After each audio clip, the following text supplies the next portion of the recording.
जय श्री राम, जय बालाजी महाराज। सुंदर कांड पर आधारित बहुत ही एक सुंदर सी रचना है जो कि मात्र 10 से 15 मिनट में पूरे के पूरे सुंदर कांड का उसमें सारांश समाहित है। क्योंकि सुंदर कांड को करने में 3 से 4 घंटे का समय लगता है, परंतु मात्र 10 से 15 मिनट में पूरे के पूरे सुंदर कांड का सारांश एक रचना में समाहित है। यह बात उस समय की है जब हनुमान जी लंका नगरी से माता सीता का पता लगाकर वापस समुद्र के इस पार आ रहे थे। हनुमान जी को वापस आते देख सारे वानरों में जोश और उत्साह भर गया, क्योंकि हनुमान जी वो थे जिनके कारण सारे वानरों के प्राण बचे। महाराज सुग्रीव ने यह फरमान जारी किया था कि जब तक माता सीता का पता लगाकर वानर नहीं आएंगे तो पहली बात तो उन्हें आना ही नहीं है, और अगर आएंगे तो सभी को मृत्यु दंड दे दिया जाएगा। तो जामवंत जी ने यह बताया कि यह काम केवल एक ही महाबली कर सकता है, और वह थे हनुमान जी महाराज। जब हनुमान जी वापस आए, सारे वानरों ने उन्हें, जामवंत समेत सारे वानरों ने उन्हें अपने कंधों पर बिठा लिया।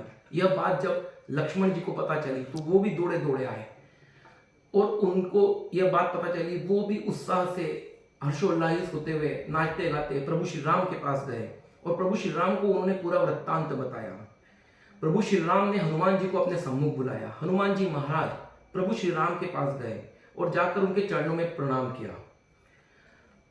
भगवान श्री राम बोलते हैं हनुमान जी से कि हनुमान, मैं ये क्या सुन रहा हूं कि तुमने लंका नगरी को जला दिया।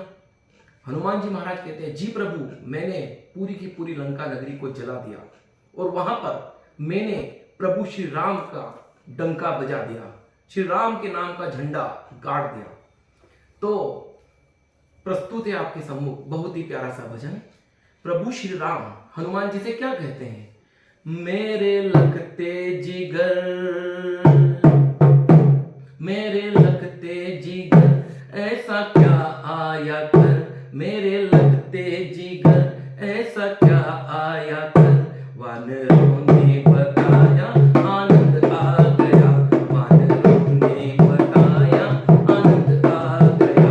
बोलो कुछ तो बली, बोलो कुछ तो बली, क्यों मची खलबली, बोलो कुछ तो बली, क्यों मची खलबली। कहता है लक्ष्मण भाई आनंद आ गया, कहता है लक्ष्मण भाई आनंद आ गया। अब हनुमान जी क्या कहते हैं कि प्रभु मेरी बात सुनिए। जो सुनाया था फरमान सुग्रीव ने,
राम से कहते हैं कि प्रभु जब मैं लंका नगरी के उस पार पहुंचा, समुद्र के उस पार पहुंचा, तो देखा कि वहां पर तो घोर सिक्योरिटी की भी थी।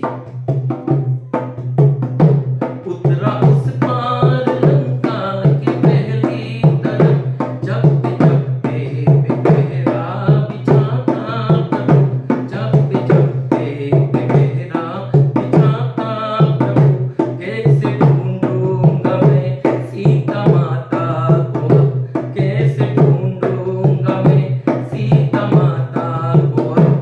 थोड़ी पत्ती लगाई आनंद आ गया, थोड़ी पत्ती लगाई आनंद आ गया। प्रभु उसी समय मेरी बुद्धि चली और मैंने अपने विशाल रूप को सूक्ष्म कर दिया, बहुत छोटा सा बनकर मैंने लंका नगरी से अंदर फ्रंट गेट से एंट्री करी। और जैसे ही मैंने लंका नगरी से अंदर फ्रंट पे एंट्री करी तो प्रभु मुझे बहुत ही अच्छी सी आवाज सुनाई दी। प्रभु मुझे बहुत ही अच्छी सी आवाज सुनाई दी। वो कौन सी आवाज थी? श्री राम। कौन सी आवाज थी? श्री राम। कौन सी आवाज थी? श्री राम। आपका भक्त रावण का भाई था वो, आपका भक्त रावण का भाई था वो, जिससे माता का मुझको पता मिल गया, जिससे माता का मुझको पता मिल गया। विभीषण जी ने मुझे बताया कि हनुमान जी सीता माता अशोक वाटिका में है। आपका भक्त रावण का भाई था वो, आपका भक्त रावण का भाई था वो, जिससे माता का मुझको पता मिल गया, जिससे माता का मुझको पता चल गया। प्रभु वानर था अशोक वाटिका में। जैसे मैं गया तो मैंने वहां पर तमाम अच्छे अच्छे से फल देखे। 7 योजन का समुद्र पार करके गया था प्रभु में। तो हनुमान जी महाराज प्रभु श्री राम से कहते हैं कि प्रभु वानर था, मुझे भूख लग गई थी। देख बगिया के फल भूख बढ़ने लगी, देख बगिया के फल भूख बढ़ने लगी, जीभ यूं लपाई आनंद आ गया, जीभ यूं लपाई आनंद आ गया। प्रभु मीठे मीठे फल देखकर मुझसे रहा नहीं गया और मैं सीधे अशोक वाटिका में घुसकर फलों को खाने लग गया। जो फल मुझे अच्छे लगे मैं उन्हें खा रहा था, जो फल कड़वे या खट्टे लगे उन्हें मैंने फेंकने लग शुरू कर दिए। जब मैं फल फेंक रहा था तो एक फल रावण के राक्षस को जा लगा, और जब रावण के राक्षस को वो फल लगा तो उसने पूरी लंका नगरी में एक बात फैला दी कि एक छोटा सा वानर आया है और उसने पूरी की पूरी अशोक वाटिका को नाश कर दिया, पूरी की पूरी अशोक वाटिका को उजाड़ दिया। पहरेदारों ने पहले तो पंगा लिया, पहरेदारों ने पहले तो पंगा लिया, फिर वो हथियारों से हमला करने लगे, फिर वो हथियारों से हमला करने लगे। प्रभु उन्होंने मुझ पर हमला कर दिया, मुझे तलवार भाले त्रिशूल से मेरे ऊपर हमला करने लगे। पर प्रभु मैं भी आपका भक्त था, मैंने जय घोष करके प्रभु आपका, मैंने जय घोष करके प्रभु आपका, जो कथा फिर घुमाई आनंद आ गया, जो कथा फिर घुमाई आनंद आ गया, जो कथा फिर घुमाई आनंद आ गया। इसके बाद प्रभु मेरे साथ क्या हुआ सुनिए प्रभु। मुझको ब्रह्माश में बांधा इंद्रजीत ने, मुझको ब्रह्माश में बांधा इंद्रजीत ने, मैंने बोला भैया राम का दूत हूँ, मैंने बोला श्री राम का दूत हूँ।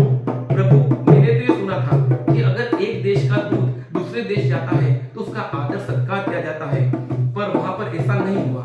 मुझको ब्रह्माश में बांधा इंद्रजीत ने, मुझको ब्रह्माश में बांधा इंद्रजीत ने, मैंने बोला भैया राम का दूत हूँ, मैंने बोला भैया राम का दूत हूँ। और इतना ही नहीं प्रभु, उन्होंने मुझे दरबार में ले गए रावण के सम्मुख, और रावण के सम्मुख ले जाकर खड़ा करा। रावण ने मंत्रियों से पूछा कि ये वानर है, इसको सबसे प्रिय क्या लगती है, इसके लिए सबसे प्रिय चीज क्या होती है? सभी ने बोला प्रभु कि वानर के लिए उसकी पूंछ सबसे प्रिय होती है। मेरी एक ना सुनी पूंछ फूकी मेरी, मेरी एक ना सुनी पूंछ फूकी मेरी। अब मैं क्या करता प्रभु, मैंने लंका जलाई आनंद आ गया, मैंने लंका जलाई आनंद आ गया, मैंने लंका जलाई आनंद आ गया। प्रभु श्री राम हनुमान जी से कहते हैं कि हनुमान, अगर उन्होंने तेरी पूंछ में आग लगा दी थी तो तू समुद्र के तट पर जाकर अपनी पूंछ को बुझा लेता। तूने पूरी की पूरी लंका नगरी जो कि भोलेनाथ जी ने दी थी, शिव भगवान ने दी है, उसे क्यों आग लगाई? तो इस भजन का जो अंत में जो सार है बहुत ही प्यारा है। हनुमान जी ने प्रभु श्री राम से अंत में कहा कि क्या गलत है किया मेरे भगवन सुनो, क्या गलत है किया मेरे भगवन सुनो, जैसे को तैसा नरसी हमेशा मिला, जैसे को तैसा नरसी हमेशा मिला, जैसी करनी वैसी भरनी। प्रभु उन्होंने मेरी पूंछ पर आग लगाई तो मैंने पूरी की पूरी लंका नगरी को आग लगाया। क्या गलत है किया मेरे भगवन सुनो, क्या गलत है किया मेरे भगवन सुनो, जैसे को तैसा नरसी हमेशा मिला, जैसे को तैसा नरसी हमेशा मिला। सुन बलि के वचन राम मुस्का दिए, सुन बलि के वचन राम मुस्का दिए, कैसी लीला रचाई आनंद आ गया, कैसी लीला रचाई आनंद आ गया। क्योंकि इस पूरी रचना में, इस पूरी लीला को करने वाला भी श्री राम और श्री राम की ताकत ही थी। जय श्री राम।